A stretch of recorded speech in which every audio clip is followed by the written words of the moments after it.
Merhaba dostlar, ben Kaya, kanala hoş geldiniz. Bugün yine yepyeni bir videoyla, yepyeni bir ürün tanıtımı, kutu açılımı videosuyla beraberiz. Sağlık alanındaki bir cihaz var şu an elimde gördüğünüz gibi. Medisana'nın sağlık sektöründe Alman firması olarak dünyada kalitesini ciddi anlamda ispatlamış bir firma olan Medisana'nın üretmiş olduğu Medisana 60065 hava nemlendirme cihazını açıyor olacağız. Bunu niye sizlere tanıtıyorum? Bunun açıklamasını da yapmış olayım. Bir defa kış aylarında malum kapalı ortamlarda evimizin içinde soba yakıyoruz. Ya elektrikli soba ya klima çalıştırıyoruz. Veya kombi vasıtasıyla malum petekleri ısıtıyoruz. Bu ısıyla beraber içeride bir nem oranı var. Bu nem oranı kurumaya başlıyor. Nem oranı düşmeye başlıyor nemin kurumasıyla beraber ve içeride nemsiz bir ortam oluşuyor. Bu da bakterilerin üremesine bir açık kapı bırakıyor. Boğazların kurumasına sebebiyet veriyor.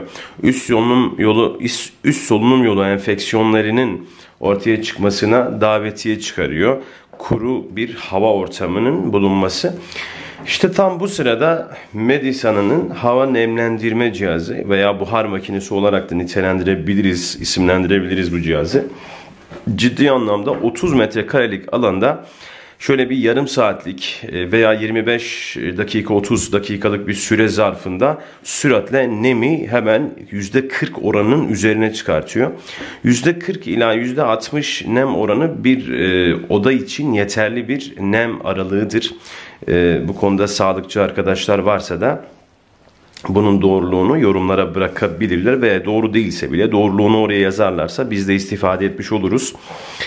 Daha önceki videolarımda şöyle bir üst taraftaki videoyu tıklarsanız önerilen videolarda Medisana nem ölçme aleti almıştık.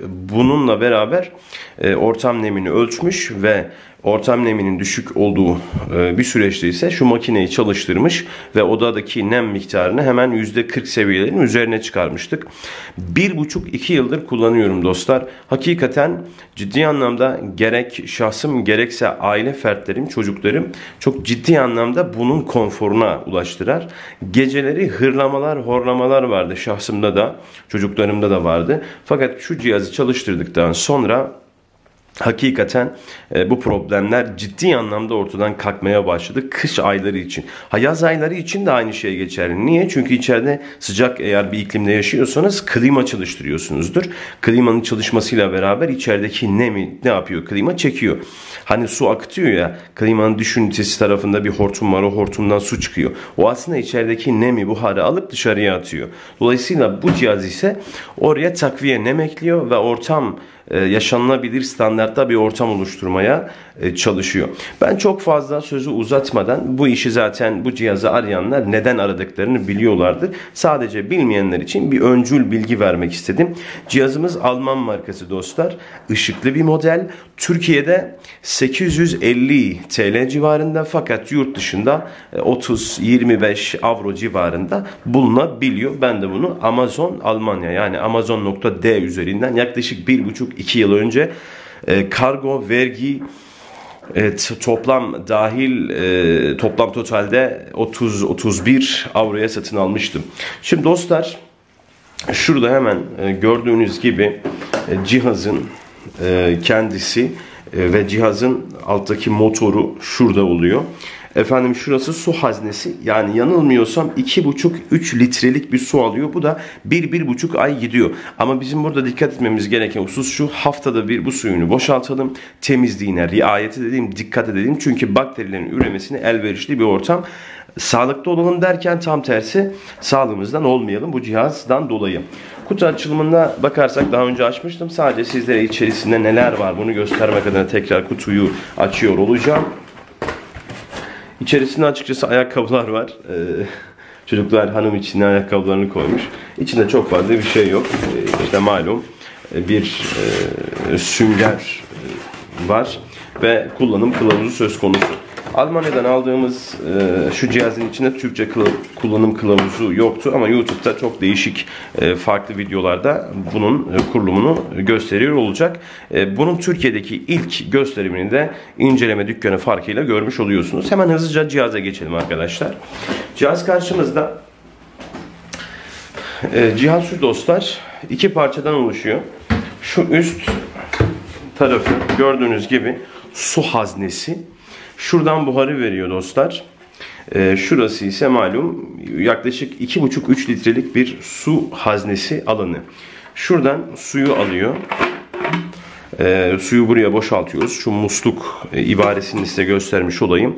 Şuradan suyu boşaltıyoruz. Ağzına kadar doldurmamıza gerek yok. Ilık su, musluk suyu kullanalım. Kireçlenecek şu bölümü görüyorsunuz. Kireçten dolayı bakın şuralar kireçlenmiş durumda. Bunları haftada bir temizliyoruz. Bunu da söylemiş oldum. İç tarafına baktığımızda iç tarafında bir motor var. Bu motor vasıtasıyla buraya artık hava mı veya şey veriyor, ultraviyole ışınları mı, artık nasıl bir mantıkla çalıştığını çok bilemeyeceğim ama buradaki suyu buhar haline getirip süratle su haznesinin üzerindeki buhar çıkış yerinden ortama bırakıyor.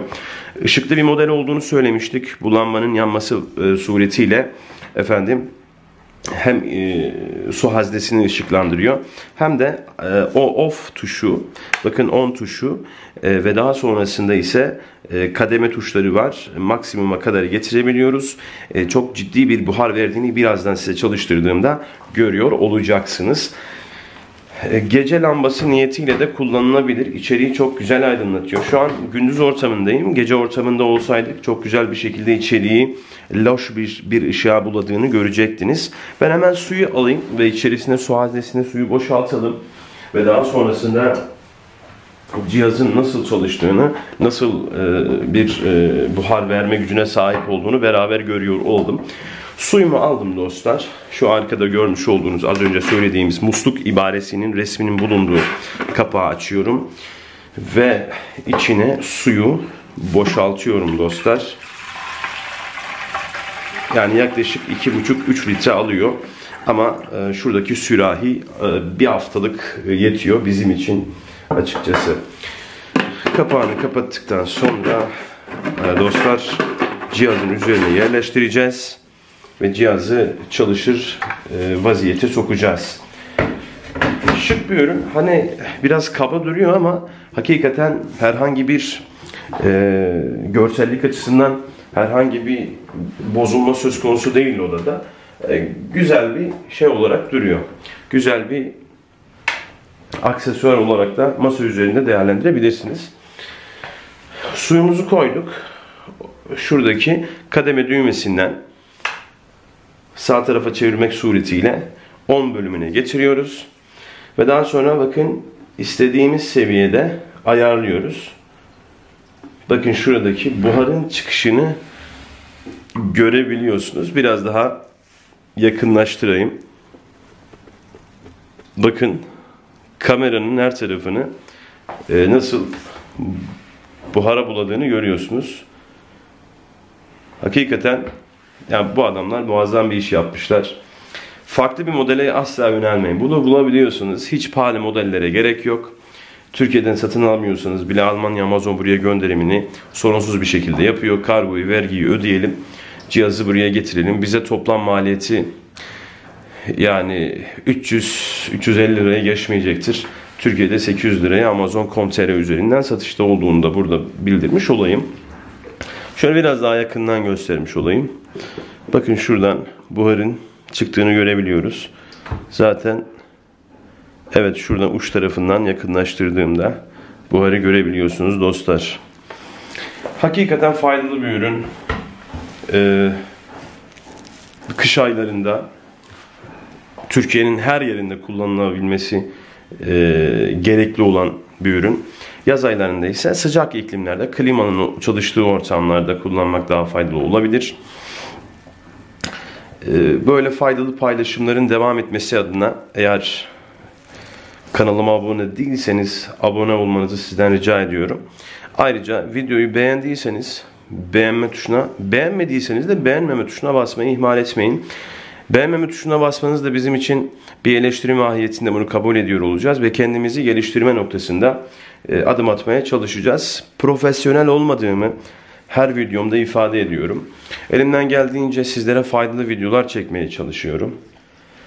Dostlar, dediğim gibi yani bu kanal para üzerine kurulmuş bir kanal değil. Tamamen hobi amaçlı. Faydasını gördüğüm cihazları sizlerle paylaşıp insanlara az da olsa faydalı olmayı ümit ettiğim cihazları tanıttığım bir kanal. Bu anlamda bize destek olursanız YouTube'un algoritmasından dolayı beğeniler, izlenimler ile beraber video üst sıralara çıkıyor ve fazla kitlelere daha fazla kitleye ulaşmış olacağız. Ben izlediğiniz için hepinize çok teşekkür ediyorum. Umarım faydalı olmuştur. Hepinize iyi çalışmalar diliyorum. Hoşça kalın, esenle kalın.